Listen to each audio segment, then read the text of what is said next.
They're eating the dogs. They're eating the cats. They're eating the pets of the people that live there.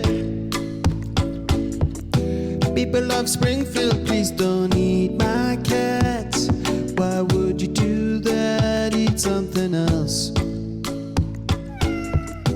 People of Springfield, please don't eat my dog. Here's a catalog of other things to eat. Catchy tune. The internet remains undefeated. That is one of the latest creations of the pet-eating Haitians rumor born out of Springfield, Ohio. That rumor did go viral after a picture purporting to show a Haitian migrant walking down the street of the city with 2 geese in tow. Come to find out, it's more complicated than that. That was in Columbus, Ohio, not Springfield, and the geese were apparently not for dinner. According to TMZ, the man removed the birds from the street after they were hit by a car. The Ohio Division of Wildlife confirmed that. The agency also told TMZ there was no further indication that he took them home for dinner. But despite that, Donald Trump's vice presidential nominee, Senator J.D. Vance, doubled down on the false story, pushing it on CNN's State of the Union with Dana Bash Sunday. Now, we're going to get to that later in the show. But meanwhile, Erica Lee, the Springfield resident whose Facebook post sparked the rumours, well, she's now backtracking. She had initially posted about her neighbour's missing cat, and she said the feline was attacked by a Haitian immigrant. But on Friday, Lee told NBC News that she had no first-hand knowledge of any such incident, and she regrets sparking the fallout. She has since deleted the post, but the damage is done. On Thursday, Springfield City Hall was evacuated after a bomb threat was issued to, quote, multiple facilities. And on Friday, the Springfield City School District closed 1 middle school and evacuated 2 elementary schools. Well, look, I think obviously anyone making death threats ought to be condemned, and that tactic should be condemned, and it's very bad, and no one should be spreading false rumors about what's going on. And, you know, just like believing pictures you see on the internet is not helpful. We got to track those down and find out that, like, there was a case of a pet cat being killed or something, but that was not done by a Haitian migrant, and that was in a different city as well. And then the guy with the birds apparently was just cleaning up the street, which is a good thing. We want that to be done. Now, I will say, there have been reports from residents in Springfield, Ohio, complaining at public meetings about geese and ducks disappearing from parks. That's very different from saying people's pets are being grabbed. There's no actual reports of pets being attacked. Now you can't just go and start attacking wild birds in the park either that's something you got to get permitted and do all of that, but it's a smaller issue than what has been made it out to be. I think you're being very kind to the people who are inflating or propagating what is effectively a false rumour. I mean, this was something that appeared pretty clearly, in my view, to be done to defame Haitian immigrants, to smear them.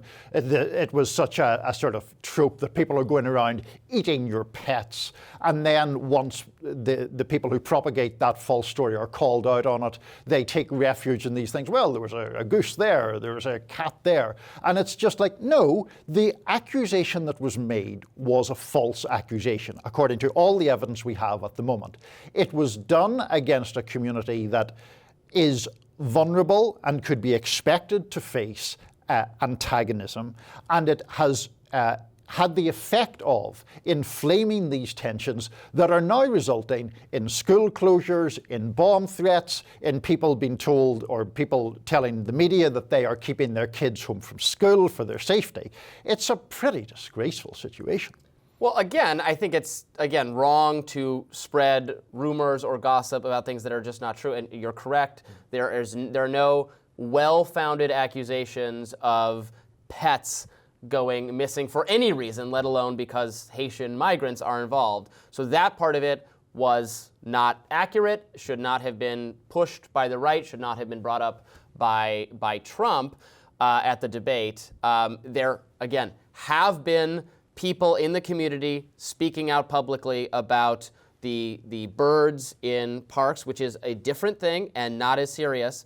But you can't just, part of this that I found a little annoying. Like people say, well, the police have received no reports, or authorities haven't heard anything about this. Well, that doesn't necessarily mean it's false. Just because authorities are not taking the complaints of residents seriously enough, or the police have not bothered to look into it, that's not going to reassure anyone. Because part of the thing that the right is saying is that Democratic-run administrations and some Republican-run administrations are not taking the influx of immigrants is not being taken seriously by the powers that be, and it does cause problem in communities, and no one is paying attention to that. So the idea that the authorities would say, of course there's nothing wrong, is just going to, like, that's exactly what they expect to hear. Yeah, but the whole point of the false or unfounded story was to make, to my mind, an anti-migrant argument.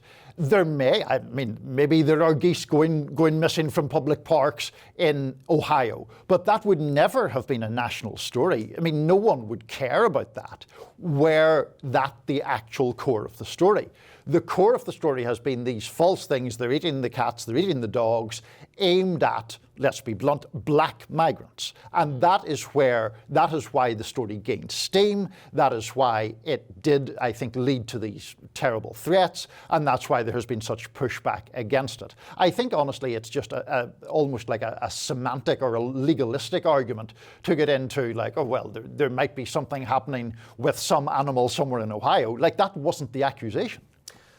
Yes. Right, Christopher Rufo, conservative activist and writer, put forth a call to say, like, okay, does anyone have evidence of this? And we'll publish it if you do. And he did quickly get someone to publish video of some kind of animal on a grill. Do I know for certain it's a cat? No. Some people said it looks more like a chicken. Some kind of animal. You can't tell. The witness said it was a cat. Now, this was in a different Ohio town. It was not Haitians. It was, I think, African migrants, or maybe not even migrants, just people. So yeah, it's a little bit like, okay, well, we found something sort of tangentially, but again, not the thing you claimed. And it would have to be pretty pervasive for you to say that this is the fault of migrants in general, right, rather than just, and I was pushing back on some people on the right because, like, people do hunt birds. White people hunt, shoot ducks and eat them. I've eaten duck before. So it's fine to do that in the proper. Now, you can't just go to the public park and start mowing down the ducks in the little pond around children and everything. This should be a story of, people are upset in their community sometimes with their neighbors. It can be, sometimes it's racially charged, it can be non-racially charged, and I don't think people should be overlooking that. But yes, obviously the story has gone out of hand, and with death threats and everything being made, that's very bad. Well, it's also on the generalized nature of it. I mean, as the one immigrant at the table here, if somebody, I'm sure an Irish immigrant has done something ludicrous or damaging or bad at some point, and to suggest that is emblematic of the Irish community, I would take umbrage at. So I understand why people in the Haitian community or in migrant communities more broadly are so upset about this. I'm a descendant of Italian immigrants. We were also treated like dirt when we arrived in this country, as were your people. Absolutely. So we know how that goes. All right, we actually will be covering a little bit more of this later. We'll check in with J.D. Vance being grilled on this subject on CNN. More Rising in just a minute.